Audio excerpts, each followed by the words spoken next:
Anyari sa Lakers, tinawanan lang ni Murray, nangangamoy sweep na naman. Lumabas na naman ang sakit ni D'Angelo Russell, na lockdown si LBJ. So heto na ang pinaka-inaabangang Game 3 sa pagitan ng Los Angeles Lakers at Denver Nuggets. Maputol na kaya ang sumpa kung saan opening quarter? What a good start na naman ang nagawa ng Lakers, 8-0 run. 6 na puntos dyan, galing lahat sa transition dunk mula kay AD, Rui at LBJ.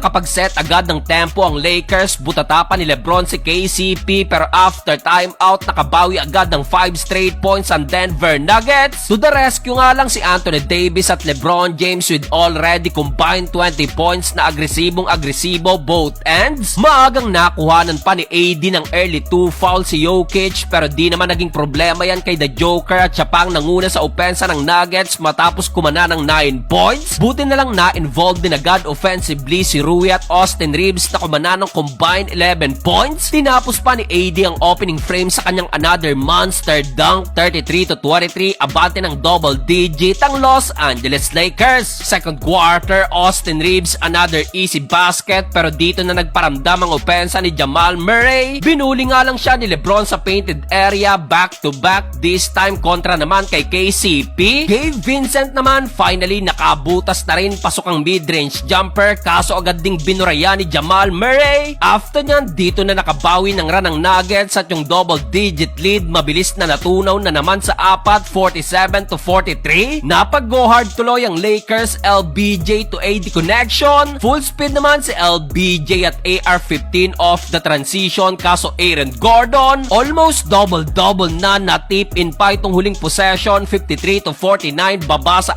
4 ang lamang ng Los Angeles Lakers. Nagbabalik na ang PBA at NBA, kaya siguraduhin nakapag-register na sa 1xBet. Dito pwede mong suportahan ang iyong paboritong koponan. Lahat ng klase ng sports andito, kaya kung interesado ka, i-click mo lang ang link sa comment section ng ating video. Mag-register gamit ang ating promo code para may chance kang makatanggap ng up to 6,000 bonus. Madaling mag-cash in via deposit at withdraw funds naman sa cash out, kaya ano pang hinihintay nyo? Tara't mag-register na sa 1xBet. Mahigpit na paalala lang, keep it fun and gamble responsibly. Start of the third quarter, heto na si Jamal Murray tying the game with back-to-back basket. Matapos siya, nakuha na rin ng Nuggets ang kalamangan dahil sa wing 3-pointer na to ni MPJ. Butit to the rescue si AD na sumagot ng 6 straight points. Nasaktan nga lang siya sa play na to. Masama pa't naghalimaw naman sa kabila si Aaron Gordon, unstoppable sa painted area. A total of 24 points at 12 rebounds na si AG, katulong si Jamal Murray na meron na ring 20 points. Well, dahil sa na yan, heto na naman at pumalo na nga ang biggest lead ng Nuggets sa double digit, pero nagawang maibaba naman yan sa 8 points ng Lakers sa pagtatapos ng third period, 83-75. Fourth and final quarter, bukod kay Gordon at Murray, this time si Michael Porter naman ang kumana sa opensa ng Nuggets matapos magtala ng 8 straight points. Ayaw pawiluhin ng Nuggets, si Lebron hinawakan na lang sa play na to. Anyari sa Lakers, biglang nawala ng gana sa second half. Rui Hachimura sablay ang dalawang free throw shot. D'Angelo Russell naman buta pa rin, 0 points, puro baldog ang tikada beyond the arc, shooting 0 of 6 sa 3-point range. Tinatawanan na lang tuloy ni Murray ang Lakers, naghalimaw pa sa dulo si Nikola Jokic. Still, Denver Nuggets makukuha ang ikatlong panalo kontra sa Los Angeles Lakers.